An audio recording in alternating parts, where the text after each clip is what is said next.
అందరికీ నమస్కారం అండి. ఈరోజు ఇంకో మంచి కథ తెలుసుకుందామా? రమ్య నముడూరి గారు రచించిన 'అత్తలోని అమ్మ మనసు' అనే కథను విందామా? విజయ్ చాలా అలసిపోయి ఇంటికి వచ్చాడు. ఆఫీస్‌లో ఎంత అలసిపోయి ఇంటికి వచ్చినా ఆ అలసట అంతా ఇంటి వాకిలిలోనే మాయమైపోతుంది.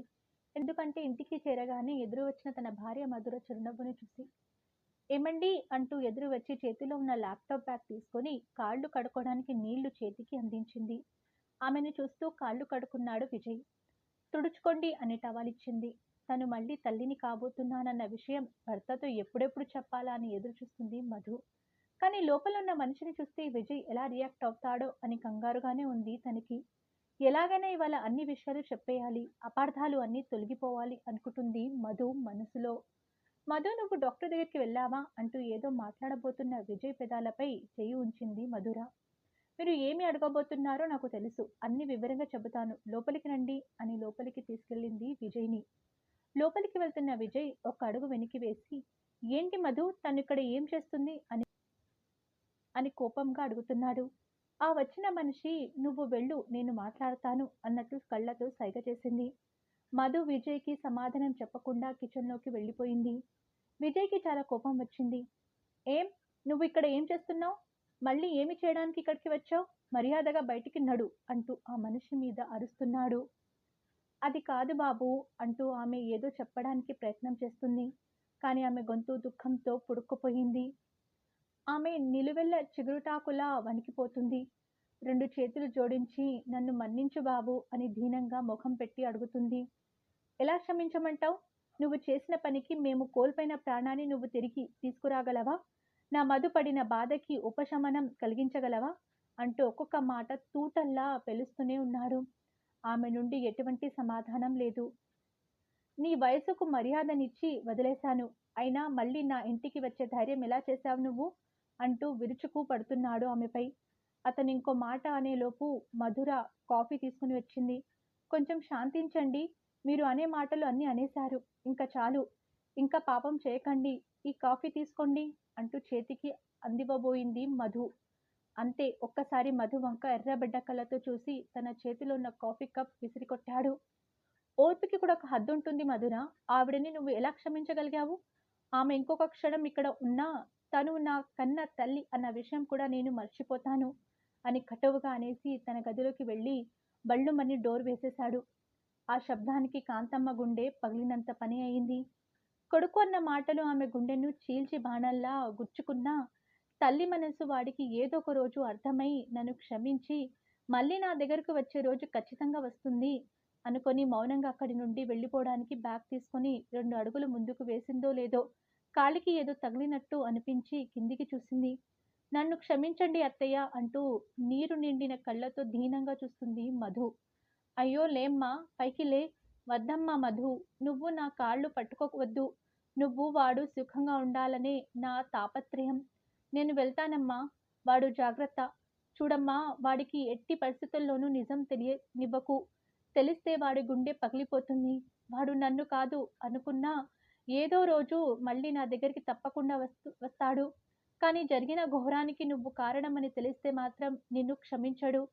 జాగ్రత్త తల్లి అని చెప్పి బయటకు వెళ్ళిపోయింది కాంతమ్మ. వెళ్ళిపోతున్న అత్తగారిని చూస్తూ, అయ్యో ఎంత పాపం చేస్తున్నాను నేను. నా స్వార్థం కోసం తల్లి కొడుకులను విడదీస్తున్నాను అని వెక్కి వెక్కి ఏడుస్తుంది. అలాగని భర్తకి నిజం చెప్పే ధైర్యం చేయలేకపోతుంది. ఎందుకంటే తనకి తన భర్త, అత్తగారు తప్ప నా అని చెప్పుకోవడానికి ఇంకెవ్వరూ లేరు. అందుకే కోడలి పొరపాటు కాస్తుంది ఆ అత్తగారు. కాదు కాదు, ఆ దేవత. జరిగిన ఘోరంలో మధుర తప్పు ఉంది అని తెలిస్తే విజయ్ తనని ఈ జన్మలో క్షమించడేమో అన్న భయంతో మధు ఆత్మహత్యకు పాల్పడుతున్న క్షణంలో తన్నిలాంటి తన అత్తగారు కాంతమ్మ అడ్డుపడి నింద తనపై వేసుకొని కోడలికి పునర్జన్మనిచ్చింది. కొడుకు దృష్టిలో దోషిగా నిలిచింది. చేయని శిక్ష అనుభవిస్తుంది. మధుర ఏడుస్తూనే ఉంది. ఇంతలో డోర్ తీసిన శబ్దం వినిపించింది. మధు, ఆవిడ వెళ్ళిందా అని మధు భుజంపై చెయ్యి వేసి అడుగుతున్నాడు విజయ్.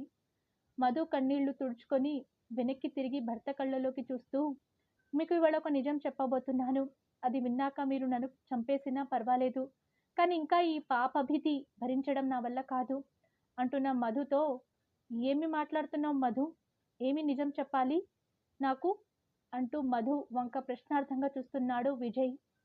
విజయ్ చెయ్యి తన కడుపుపై పెట్టి, మళ్ళీ మీరు తండ్రి కాబోతున్నారు అని నీరు నిండిన కళ్ళతో చెప్పింది మధు. హో Madhu, thank you so much. ఇంత మంచి విషయం ముందే చెప్పొచ్చు కదా అంటూ ఇంకా ఏదో మాట్లాడబోతుంటే ఆపింది మధు. నన్ను పూర్తిగా చెప్పనివ్వండి. ఇవాళ మీకు అత్తయ్య గారి మంచితనం గురించి తెలియాలి. మీకు అత్తయ్య గారికి మధ్య ఉన్న ఈ అపార్థాలన్నింటికి నేనే కారణం. అసలు నాకు అబార్షన్ జరగడానికి అత్తయ్య గారు కారణం కాదు. అసలు ఆ రోజు ఏమి జరిగిందంటే, నేను 4 నెలల గర్భవతిగా ఉన్నప్పుడు మీరు క్యాంపుకి వెళ్ళడం కోసం నన్ను మీ అమ్మగారి ఇంట్లో దిగబెట్టి వెళ్లారు కదా! నిజానికి అత్తయ్య గారు నన్ను ఎంతో జాగ్రత్తగా చూసుకున్నారు. ఆవిడ నాపై చూపించే ప్రేమను నేను అర్థం చేసుకోలేకపోయాను. జాగ్రత్తలు చెప్తూ ఉంటే నేను ఆమెను చాదస్తురాలు అనుకునేదాన్ని.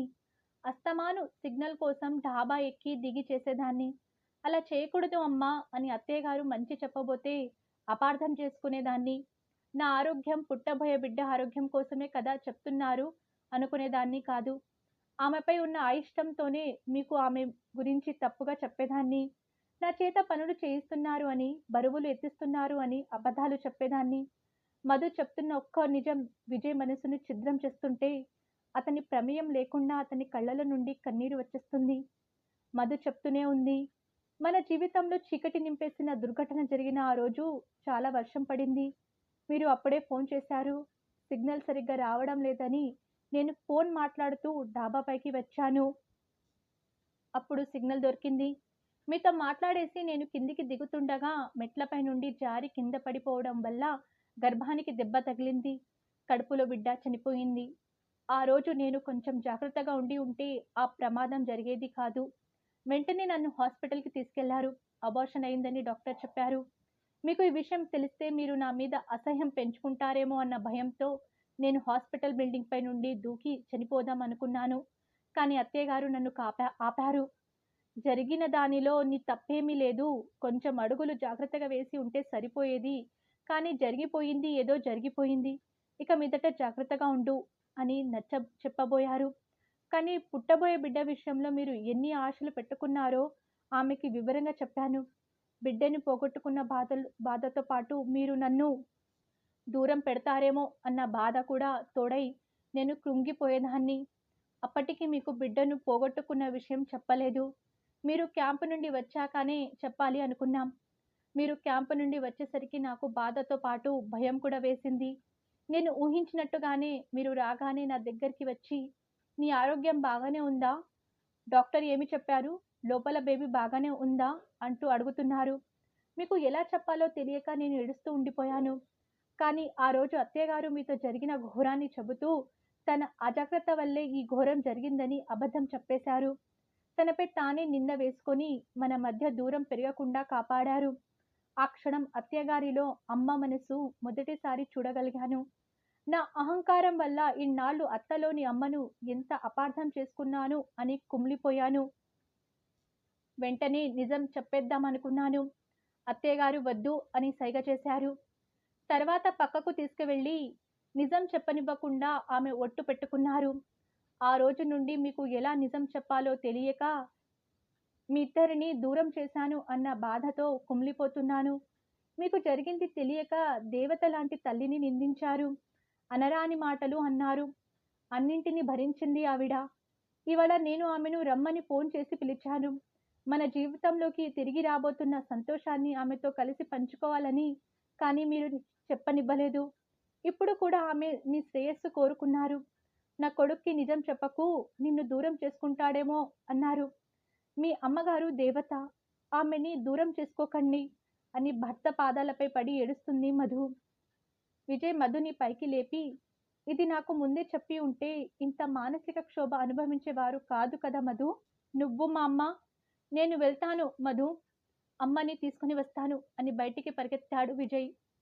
బస్టాండ్లో ఊరు వెళ్లే బస్సు కోసం ఎదురు చూస్తూ ఉంది కాంతమ్మ. తల్లిని చూడగానే చిన్నపిల్లాడిలా వెళ్లి కాళ్ల మీద పడిపోయాడు విజయ్. చుట్టూ ఎంతమంది ఉన్నారు అనేది కూడా ఆలోచించలేదు అతను. లే నాన్న, పైకి లే అని విజయ్ని పైకి లేపి గుండెలకు హత్తుకొని ముద్దు పెట్టుకుంది కాంతమ్మ. అమ్మా, నన్ను క్షమించు. మధు నాకు అంతా చెప్పింది. నేను నిన్ను నానా మాటలు అన్నాను. నన్ను క్షమించు, ఇంటికి వెళ్దాం పదా అని తల్లిని తీసుకొని బస్టాండ్ నుండి ఇంటికి బయలుదేరాడు విజయ్. భర్త కోసం, అత్తగారి కోసం వాకిట్లో నిలబడి ఎదురు చూస్తుంది మధుర. అంతలోనే తల్లిని తీసుకొని వస్తున్న భర్తను చూసి చాలా సంతోషించింది. అత్తయ్య గారు, నన్ను క్షమించండి. నేను ఆయనకు అంతా చెప్పాను.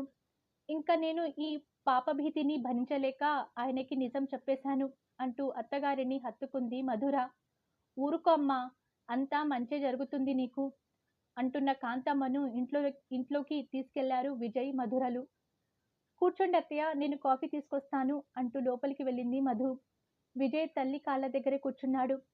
సారీ అమ్మా, నిన్ను తప్పుగా అనుకున్నాను. ఈ 4 నెలలు నేను నీతో మాట్లాడలేదు కదా, నువ్వు ఎలా ఉండగలిగావమ్మా? అసలు ఎందుకు నువ్వు ఆ రోజు అలా చెప్పావమ్మా? అంటూ తల్లి ఒడిలో తల పెట్టుకొని చిన్నపిల్లాడిలా ఏడుస్తున్న విజయ్ తలను ప్రేమగా నిమిరింది ఆ తల్లి. నీ మనసు నాకు తెలుసు కన్నా. నీకు కోపం ఎక్కువ. ఆ కోపంలో నువ్వు తీసుకునే నిర్ణయాలు బంధాల్ని బీటలు పడేలా చేస్తాయి. ఆవేశంలో నువ్వు మధుని దూరం చేసుకుంటావేమో అన్న భయంతో అలా చెప్పానురా అని కొడుకుని ప్రేమగా తల నిమురుతుంది. అయినా మధు కూడా కావాలని చేయలేదు. మన దురదృష్టం అంతే. కానీ ఇవన్నీ నువ్వు ఎలా అర్థం చేసుకుంటావో అన్న భయంతో మధుకి అత్తగారిలా కాక ఒక తల్లిగా నిర్ణయం తీసుకున్నానురా. నేను కూడా ఒక అమ్మనే కదా నాన్న, అత్తలోనే అమ్మ ఉంది కదా అంటూ నవ్వింది కాంతమ్మ. దేవుడి దయ వల్ల మన జీవితంలోకి మళ్ళీ సంతోషం రాబోతుంది. ఇక అన్ని బాధలు మర్చిపోయి సుఖంగా ఉండండిరా అని మనసారా దీవించింది కాంతమ్మ. కాఫీ తీసుకోండి అంటూ అత్తగారికి, భర్తకు కాఫీ అందించి తను కూడా కూర్చుంది మధు. మధు వంక మురిపంగా చూస్తుంది కాంతమ్మ. అమ్మ మధు, నువ్వు ఇక మీదట చాలా జాగ్రత్తగా ఉండాలి అంటూ అన్ని జాగ్రత్తలు చెప్పింది కాంతమ్మ. ఈసారి మధుకి అత్తగారు చెప్పిన జాగ్రత్తలు విసుగుగా అనిపించలేదు. కొడుకుని, కోడల్ని చూసుకొని మురిసిపోయింది ఆ తల్లి గుండె. కాంతమ్మ కోడలిలో కూతుర్ని చూసుకుంది. ఆమె ఓర్పుతో కొడుకు కాపురాన్ని అందంగా దిద్దింది. ఇవాళ తన కుటుంబంలో ఎంతో సంతోషంతో ఉంది.